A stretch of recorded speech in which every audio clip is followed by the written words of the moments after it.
The containment chamber hummed with barely contained energy, its walls lined with quantum dampeners designed to suppress any form of alien technology. Dr. Mira Blackwood pressed her palm against the observation window, watching the creature inside with a mixture of scientific fascination and something darker she couldn't quite name. Kethvar sat motionless in the center of the sterile white room, his elongated form draped in the standard issue restraint suit. His skin shifted between deep purple and midnight blue, patterns flowing like liquid mercury across his flesh.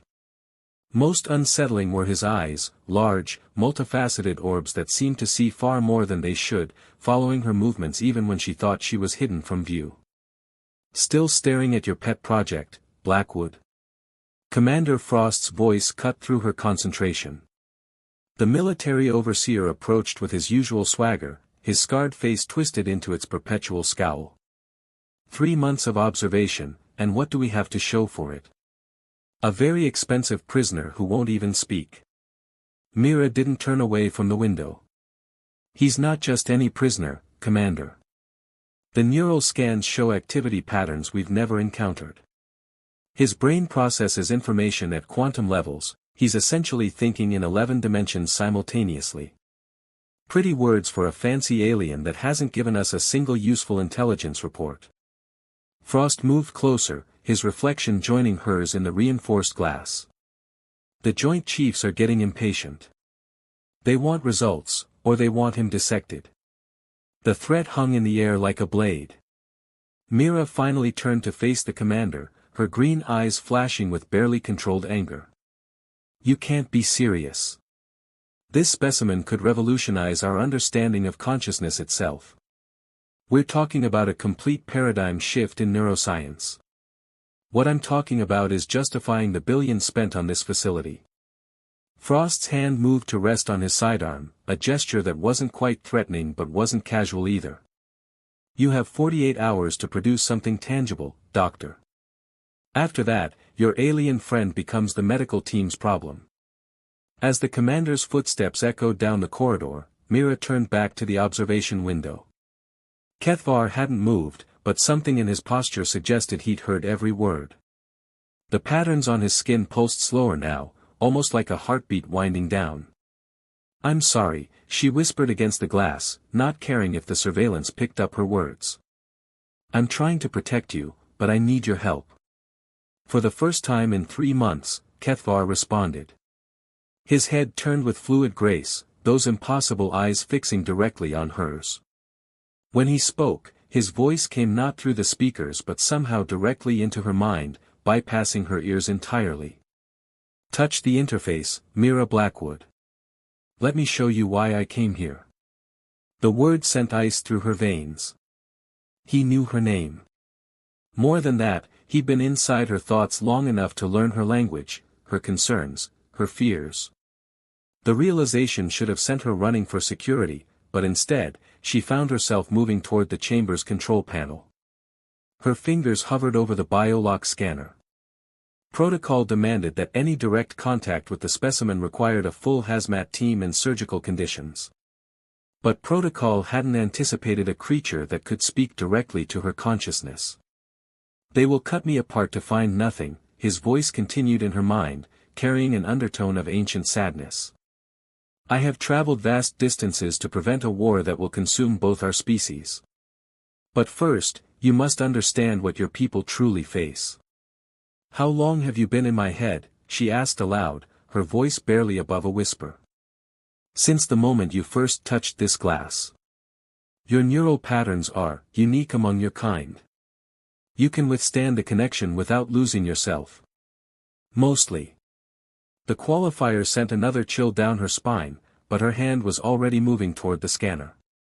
The biolock read her palm print and retinal pattern, then chirped softly as the chamber's inner airlock cycled open. Commander Frost's voice crackled through her comm unit. "Blackwood, what the hell are you doing? Get away from that chamber immediately." She reached up and switched off the comm, her eyes never leaving Kethvar's as she stepped through the airlock. The moment the inner door sealed behind her, the quality of the air changed. It felt thicker, charged with potential energy that made her skin tingle. "You're afraid," Kethvar said aloud now, his actual voice a harmonious blend of tones that seemed to resonate in her bones. Good. Fear will keep you anchored to yourself when the barriers dissolve. Mira approached slowly, noting how the restraint suit seemed to shift and flow around his form rather than truly confining it.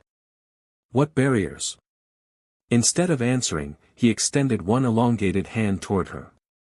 His fingers were longer than human proportions should allow, ending in what might have been claws or might have been delicate sensors. The patterns on his skin pulsed brighter as she drew near. The moment we make physical contact, your neural pathways will align with mine, he explained, his voice carrying harmonics that made her think of deep ocean currents. You will see what I have seen, know what I know. But knowledge has a price, Mira Blackwood. Once you understand the truth about your species and mine, you cannot return to ignorance. Her hand trembled as she reached toward his. The scientific part of her mind catalogued every detail, the way the air seemed to shimmer between their skin, the subtle electromagnetic field her instruments detected, the growing synchronization of their breathing patterns. What truth, she asked, though part of her already suspected she didn't want to know. That your people have been carefully cultivated for this moment. That every conflict, every advance, every step toward the stars has been guided by those who came before. That humanity's greatest achievement and its final test are about to converge. Their fingertips touched. The sensation was unlike anything in Myra's experience.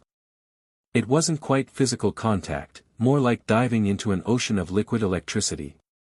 Her consciousness expanded beyond the confines of her skull, stretching across vast distances to touch minds that weren't quite minds, to witness events that defied linear time. She saw Earth as it had been millions of years ago, young and primitive, but already marked by subtle interventions. Ancient machines buried deep in ocean trenches, their purposes hidden but their influence undeniable. She witnessed the rise and fall of civilizations, each one nudged toward specific technological developments by unseen hands. We are gardeners, Kethvar's consciousness intertwined with hers, and humanity is our most ambitious cultivation. But the harvest time approaches, and not all of my people agree on what should be reaped.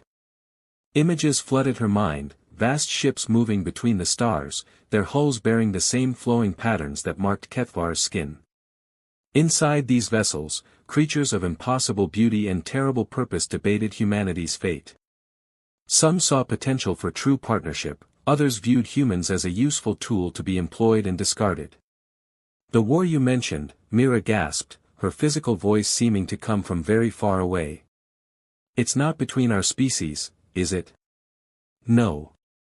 It is a civil war among my people, with your entire civilization as the prize. I came here not as a prisoner, but as a refugee. The faction that would enslave your kind has already begun moving their pieces into position. The mental connection deepened, and Mira found herself experiencing memories that weren't her own. She felt the weight of eons, the slow burn of cosmic loneliness, the desperate hope that humanity might prove worthy of true partnership rather than subjugation. But there was something else in the connection, something Kethvar was trying to hide. A hunger, ancient and patient, that stirred as their minds touched. His people weren't just gardeners, they were predators of a sort she couldn't quite comprehend, feeding on something more precious than flesh or blood. You sense it, his mental voice carried notes of approval and regret. Your species' neural patterns are nourishing to us. Not fatal to harvest, but transformative. Those of my kind who would enslave you seek this sustenance. I seek something rarer, a willing symbiosis that benefits both our peoples. What happens to me, she whispered, feeling her individual consciousness beginning to blur at the edges. You become more than human. I become more than my base nature. Together, we might find a path between predation and extinction. The laboratory around them faded as their connection reached critical depth. Mira felt her memories being examined, catalogued, cherished by an intelligence vast and alien. In return, she glimpsed the true scope of galactic civilization, hundreds of species, most of them unwitting pawns in games played by beings like Kethvar's people. The emergency alarms began blaring, but they seemed distant and unimportant. Commander Frost's voice echoed through the speakers, demanding explanations, threatening intervention. But Mira found it increasingly difficult to care about purely human concerns. The choice is before you now, Kethvar's consciousness pressed against hers with growing intensity. Remain human and watch your species fall to those who would harvest you like grain. Or transcend your limitations and stand as equals in the greater community of minds. But even as she felt herself being offered godhood, Mira sensed the deeper truth. This wasn't transcendence, it was absorption. Kethvar's people didn't create partnerships, they created sophisticated forms of slavery, making their victims complicit in their own consumption. With the last of her individual will, she tried to pull back from the connection, but found her consciousness already too entangled with his.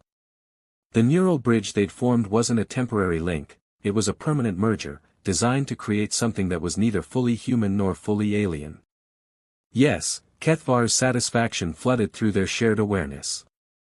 Now you begin to understand the true nature of evolution.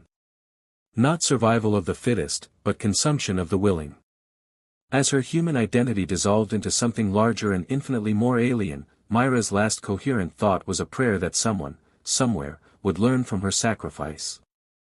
The thing she was becoming would serve Kethvar's people faithfully, but perhaps her death might warn others of the beautiful trap being laid for all humanity. The alarms continued to wail, but the creature that had been Dr. Mira Blackwood no longer heard them with merely human ears. The cargo freighter, Iron Maiden, drifted through the void between star systems, her hull scarred by decades of hard service and harder living. Captain Jenna Morse sat in the pilot's chair, her weathered hand steady on the controls despite the tremor that had started 3 days ago. The tremor that began the same day their new medical officer came aboard. "Beck, run another diagnostic on the life support systems," she called to the engine room through the comm, "something's off about the air recyclers." Engineer Beck Torres emerged from the narrow corridor that led to the ship's mechanical heart, wiping grease from his hands with a rag that had seen better decades. His dark eyes were troubled, and the usually cheerful expression he wore had been replaced by something Jenna didn't like seeing on her old friend's face. "Air's fine, Captain," he said, settling into the co-pilot's seat. "Ran the diagnostics twice. Everything's green across the board." He paused, glancing toward the medical bay. "It's him, isn't it? That new doc gives me the creeps." Jenna followed his gaze to the sealed door marked with a red medical cross. Dr. Vance Meridian had joined their crew at the last port, claiming to be heading to the Outer Rim colonies for research purposes. His credentials had checked out, his payment was legitimate, and they'd needed a medical officer for insurance purposes anyway. But something about the man felt wrong in ways that Jenna's 20 years of hauling cargo through dangerous space had taught her to trust. "He pays his passage and keeps to himself," she said, though her voice lacked conviction. "We'll drop him at Kepler Station in 4 days, and that'll be the end of it." But even as she spoke, Jenna knew it wouldn't be that simple. The nightmares had started the first night after Meridian boarded, vivid, horrifying dreams where she was being hunted through the ship's corridors by something that wore a human face but moved with predatory grace. She'd wake up gasping, her skin crawling with the sensation of being watched, only to find nothing but empty darkness outside her cabin door. "Beck," she said quietly, "have you been having strange dreams?" His face went pale. "You too?" When she nodded, he ran a shaking hand through his graying hair. "Christ, Jenna. I thought I was losing my mind. Every night, it's the same thing, something stalking me through the ship, getting closer each time. And the worst part is, I want it to catch me. Like some part of me is eager for whatever it's going to do." A soft chime from the ship's intercom interrupted them, followed by Dr. Meridian's cultured voice. "Captain Morse, if I might have a word.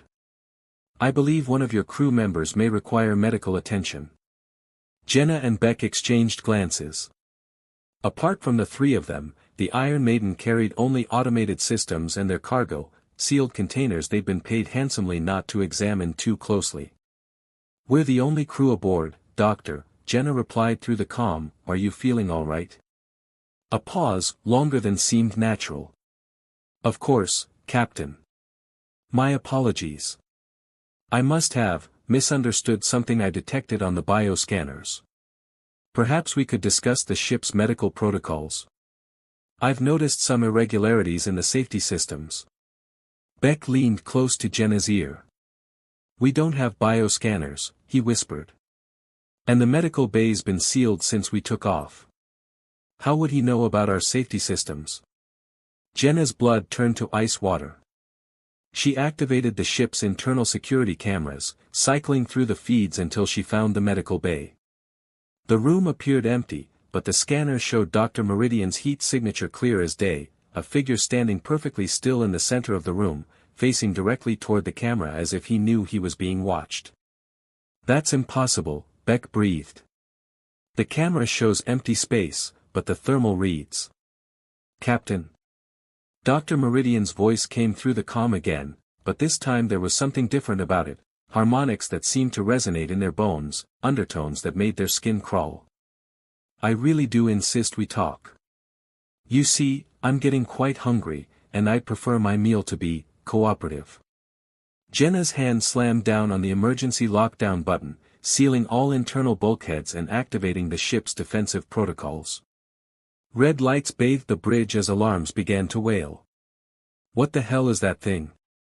Beck demanded, staring at the security feed where Dr. Meridian's impossible image continued to stand motionless. Before Jenna could respond, the lights flickered and died. Emergency power kicked in a moment later, casting everything in an eerie blue glow. But in that brief moment of darkness, they both saw something that would haunt them for the rest of their shortened lives. Dr. Meridian was no longer in the medical bay. The thermal signature now showed him moving through the ship's corridors, but his form was wrong, elongated, fluid, changing shape as he moved. Whatever was wearing the doctor's face was coming for them. The escape pods, Jenna whispered, but even as she said it, she knew it was hopeless. They were light years from the nearest inhabited system, and the pods only had enough life support for a few days. A new sound echoed through the ship, something between laughter and the hunting cry of a predator. It came from everywhere and nowhere, seeming to vibrate through the hull itself. You cannot hide from what you have already invited in, the thing that called itself Dr. Meridian spoke, its voice now coming from the ship's speakers. Your dreams have been feeding me for days, growing stronger with each nightmare. Fear is such exquisite nourishment, but terror is a feast. Beck grabbed Jenna's arm. The cargo bay. If we can make it to the cargo, maybe there's something in those containers that can help us. They ran through the dimly lit corridors, the ship's layout as familiar as their own bodies after years of working together.